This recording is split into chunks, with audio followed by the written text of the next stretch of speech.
Reading guest cues is one of your most important jobs.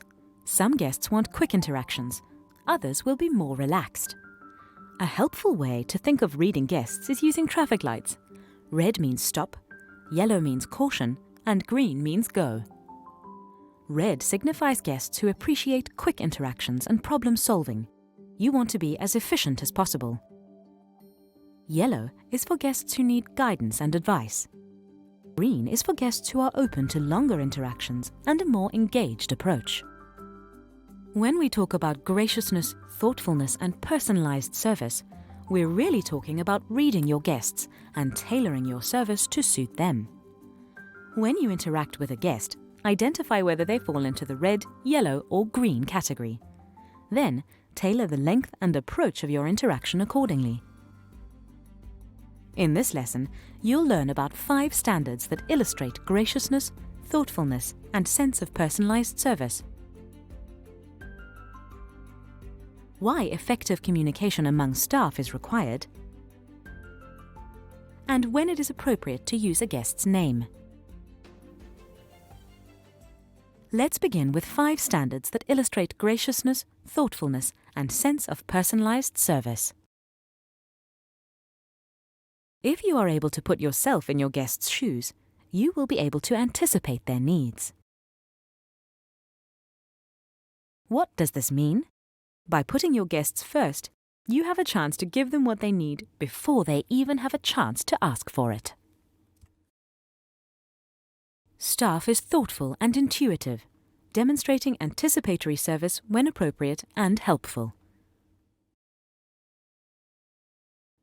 Cross-departmental channels of communication among staff are consistent and complete.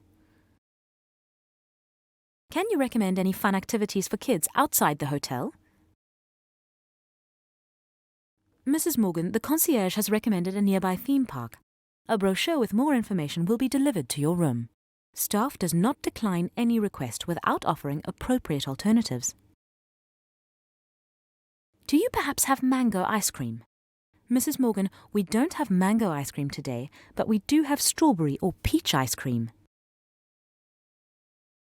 The guest's name is used naturally as a signal of recognition.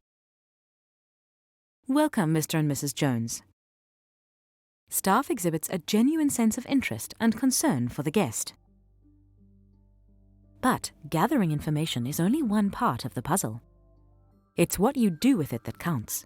That is why effective communication among staff is required. Why is effective communication so necessary? Because it helps you deliver seamless, anticipatory service for the guest. If your team works together closely and consistently, communicating clearly, you will have all the tools you require to anticipate your guests' needs and really wow them. This information is called collecting golden nuggets. Think of your guest as having a bag of golden nuggets to hand out.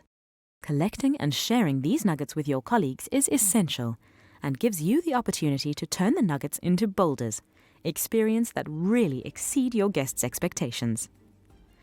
Finally, let's look at when it is appropriate to use a guest's name. There are a few simple rules to remember when it comes to using guests' names. When you know a guest's name, use it. There are lots of questions on how many times to use a guest's name, and there's no magic number. The goal is to make the guest feel like their service is being personalized. As a guide, you can think about using guests' names at the beginning, middle, and end of a conversation. Keep in mind, not all conversations have a beginning or end, but using the guest's name naturally is the goal.